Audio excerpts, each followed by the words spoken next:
હવામાન નિષ્ણાત અંબાલાલ પટેલે ગુજરાતના હવામાન અંગે નવી આગાહી કરતા જણાવ્યું છે કે રાજ્ય પર વધુ એક પશ્ચિમી વિક્ષેપની અસર જોવા મળશે।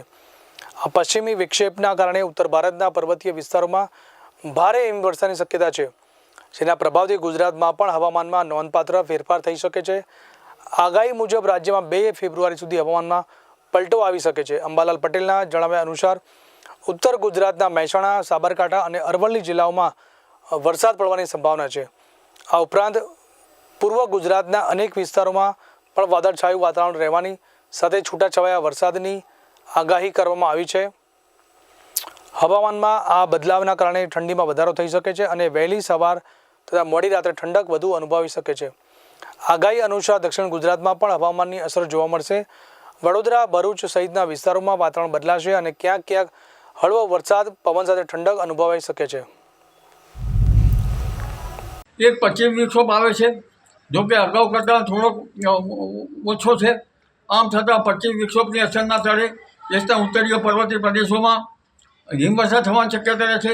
કેટલાક ભાગમાં ભારે તીવ્ર ગતિના પવનો અને કેટલાક ભાગમાં કરા પડવાની શક્યતા રહે છે।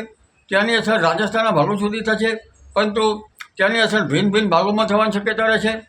આ ઉપરાંત ત્યાંની અસર ઉત્તર ગુજરાતના ભાગો, સાબરકાંઠા, મહેસાણા અને અરવલ્લી વગેરે ભાગોમાં થવાની શક્યતા છે, પણ ખાસ તેની અસર પૂર્વ ગુજરાતના ભાગોમાં થવાની શક્યતા રહેશે। લગભગ પંચમહાલના કેટલાક ભાગો, વડોદરાના ભાગો, રાજપીપળાના ભાગો, ભરૂચના ભાગો અને અન્ય ભાગોમાં તેની અસર થવાની શક્યતા રહેશે।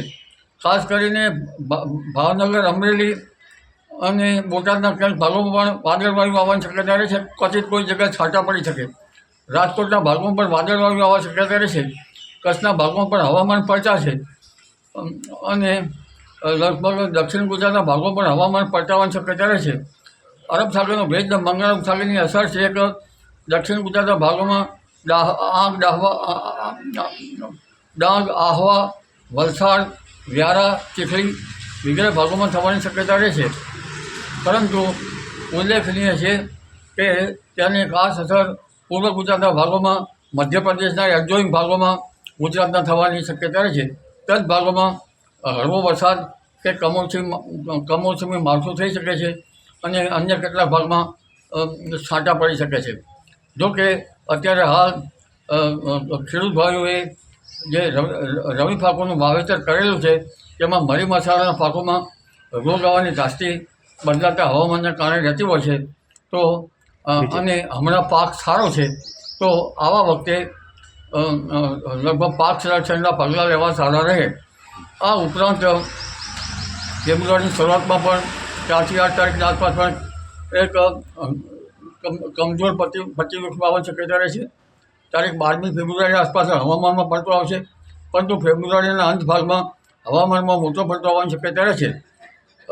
સામુદ્રિક પેરામીટરો સાનુકૂળ રહેતા એક પછી એક પશ્ચિમ વિક્ષોભ ફેબ્રુઆરીમાં પણ આવવાની શક્યતા રહેતા તેની અસર ગુજરાતના હવામાન ઉપર પણ પડવાની શક્યતા રહેશે।